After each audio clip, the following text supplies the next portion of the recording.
And we have this session to do a comparison between the big data versus deep data.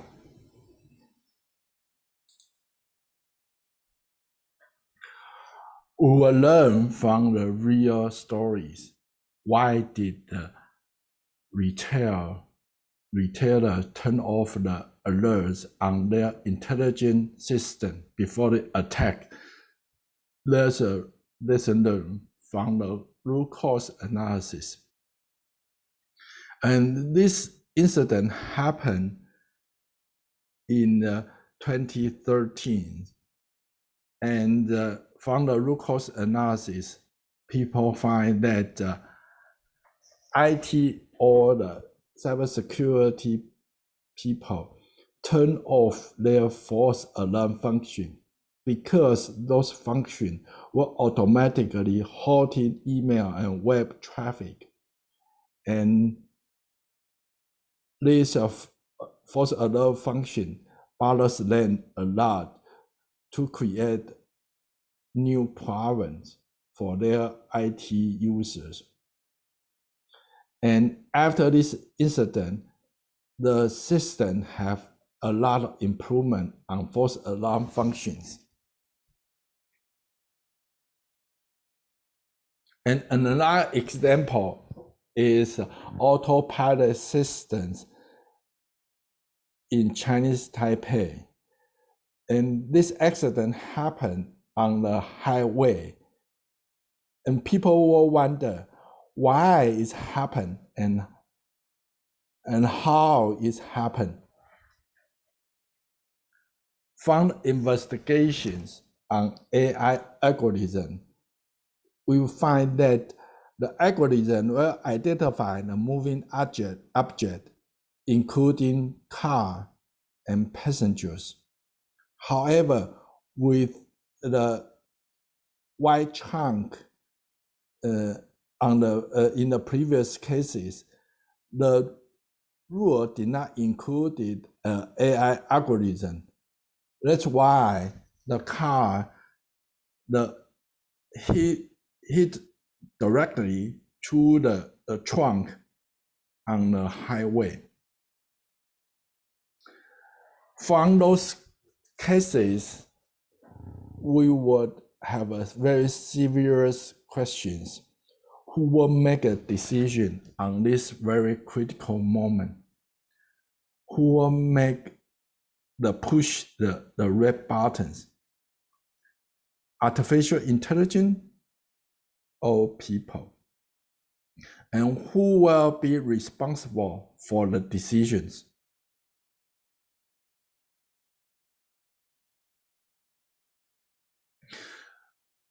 I share the example from the red team to do the simulated attack. There's some finding from their client assessment report. For example, there's the CSF have 5 functions: identify, protect, detect, respond, and recover. From their report, they find that incomplete inventory of critical core system. There's a less protection on minor systems. At the protection functions, the client didn't use they use a liquid password. Their vulnerability is password rule of the common access accounts. They have a lot of unrestricted IP address. They use a VPN to access an appropriate VLAN. Also, they have unfixed serious AD vulnerabilities. For the detection functions, they only have 1 fault equivalent with monetary logs. And they set the low alert severity level. Finally, at the response and recovery function, there's a hidden defense gap. It means they don't have any capability for the response and the recovery functions. From this an assessment report, we find that the human behavior is the key to the vulnerability, not technology itself. And that leads us to the next questions. How could we build our capability through those analytics tools? What's the implication to the small and medium enterprise? My ex-colleague at Belfort took the photo when the people suffer in the Thailand flood. The policyholder hold their insurance policy. However, the insurance company cannot help it because they are also in the suffer too. So what's your capability when in a downtime or in a disaster will be a key factor to be resilient. During the COVID-19, the Business Week reporters identify the needs from the corporation. The risk manager become a hard job. They analyze the basic skill for the risk management, including analytical skills, relationship management, stakeholder communication, and financial literacy. So the reporter urging that there's a need for the change on traditional risk management educations.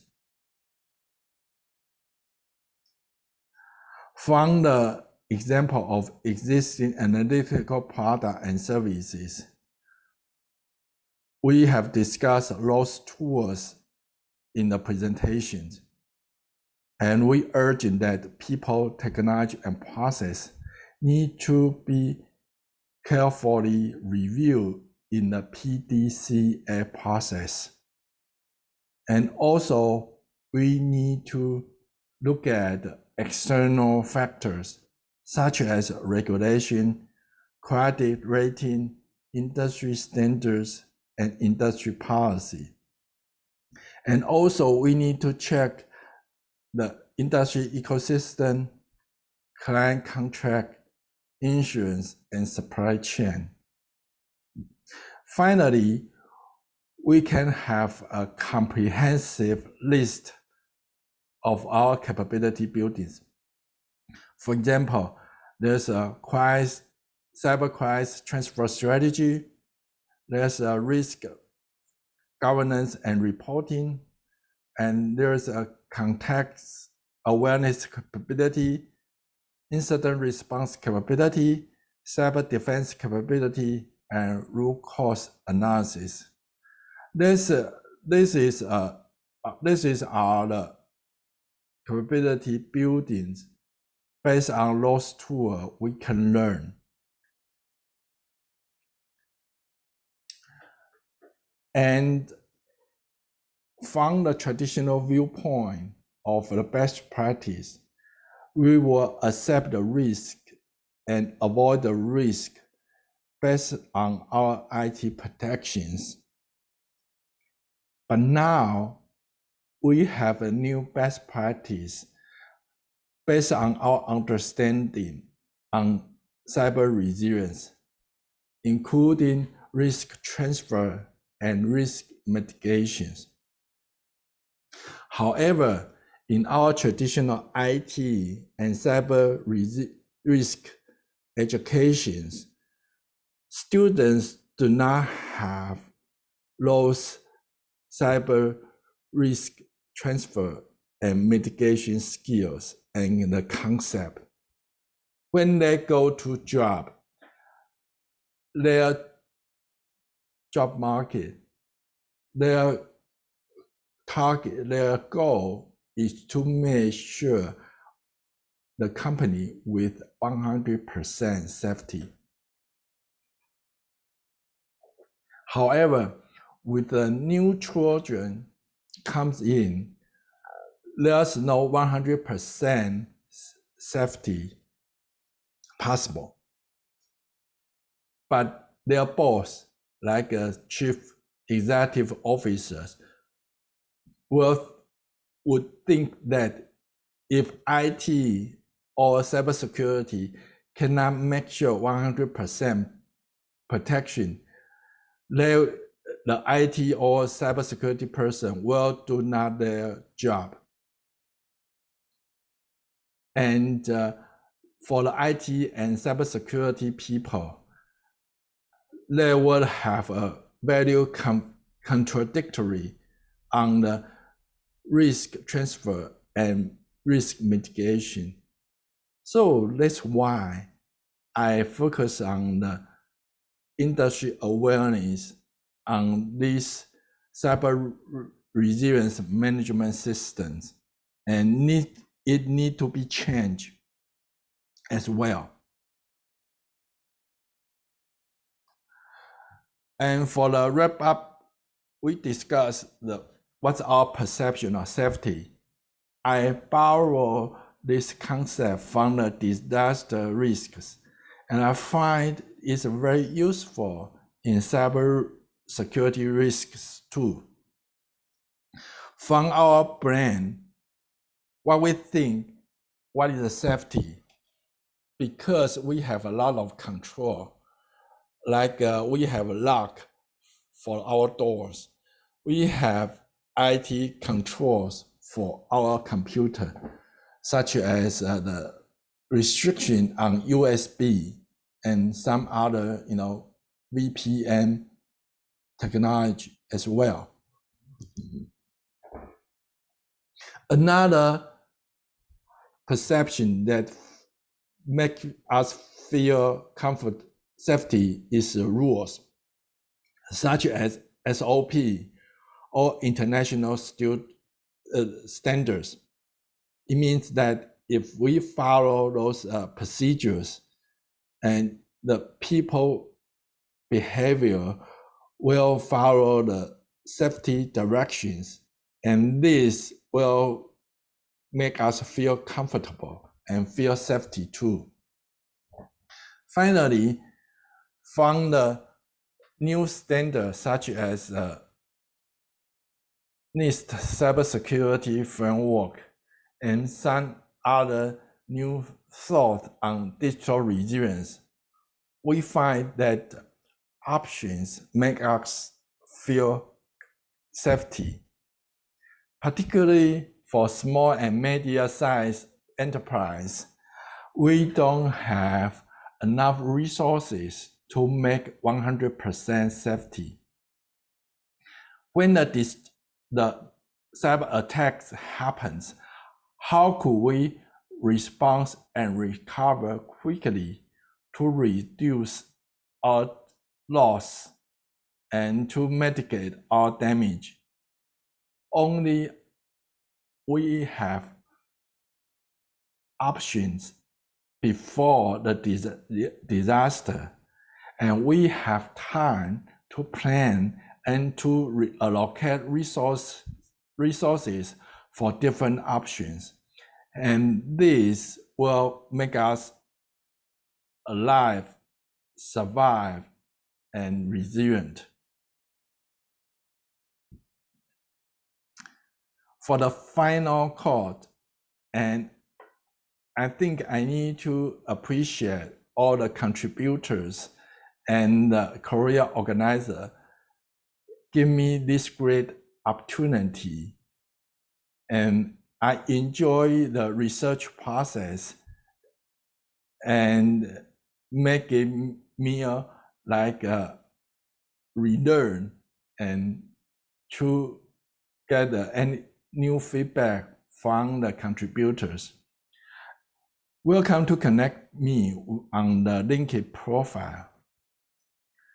With the last minutes, I want to appreciate those parties for their contribution on their content and their comments. First is CHT Security, Team T5, Trent Michael, Lucasile, I for Forensic Digital, and for the last, DevCore. And thank you for your attention, and have a good day, and wish you stay healthy and safe.